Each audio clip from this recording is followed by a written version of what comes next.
Hi, everybody. Alan Darbonne here, and I want to welcome you to this 3 video series that follows the Relationship Mastery series.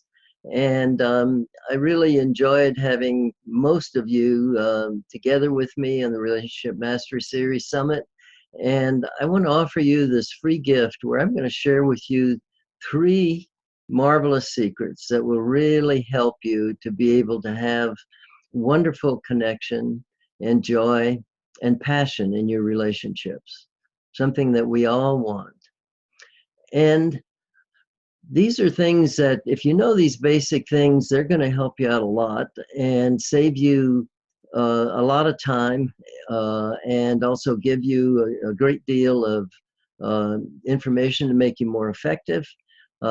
If you don't have this information, you're not going to be very effective in relationships and not know why.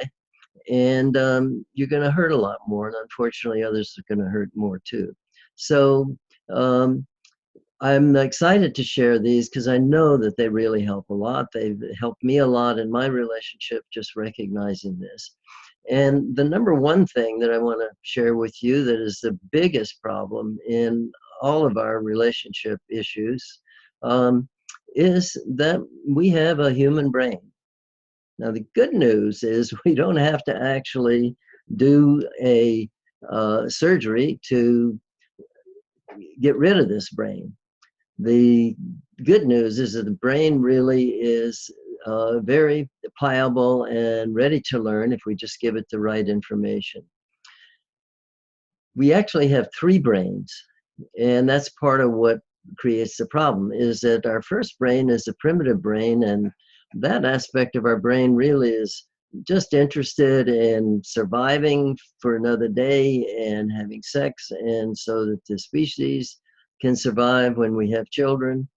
And it was some time before the next part of our brain, the mammalian part, actually helped us to be able to have direct connection, actually face-to-face connection with our offspring. And so relationship began to develop and care.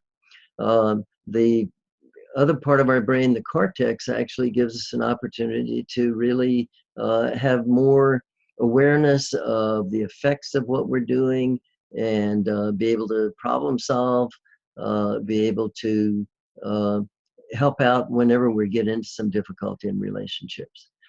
So one thing that always happens is as soon as we get attracted to somebody is, wow, there's a big flood of energy and neurotransmitters are firing off like crazy, particularly certain ones. And the attraction and the bonding energy starts to grow and everything is wonderful. But what will happen in every relationship is at some point, some moment of insecurity will come up.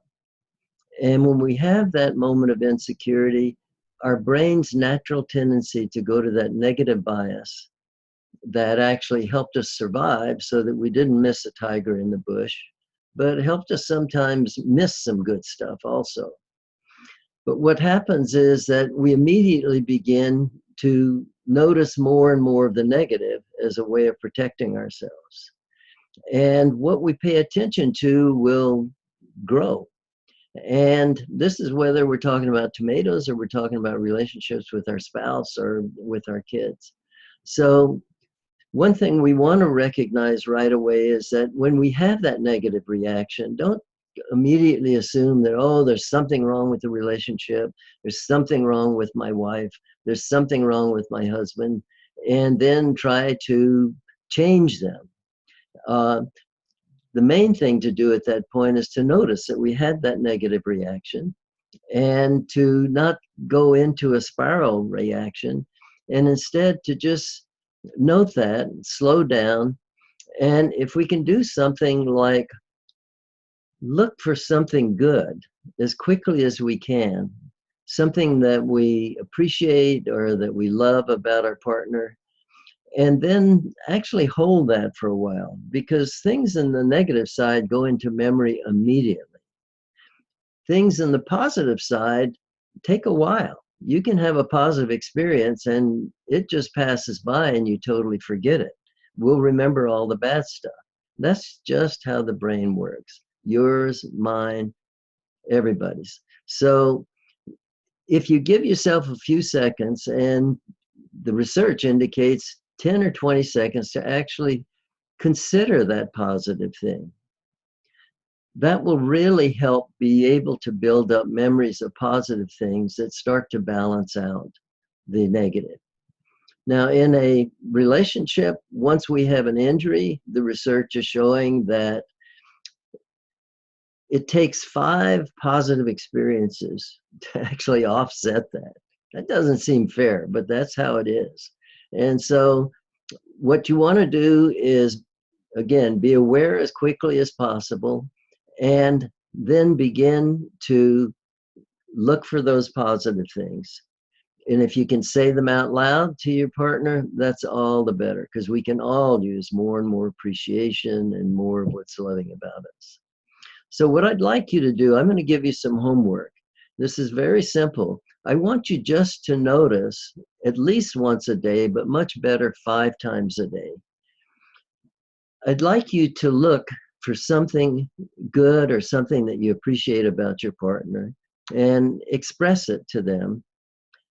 And if you can do this 5 times a day, I'd like you to do that every day for a week. And you just watch what happens, the outcome of that, if you just do that. And do this, and tomorrow I'm going to give you a second tip that I'll guarantee you will give you a shift that'll help you have that joy, connection, and passion that you've been looking for, and that you want more and more of. And so again, I really thank you for being with me today, and I look forward to seeing you tomorrow.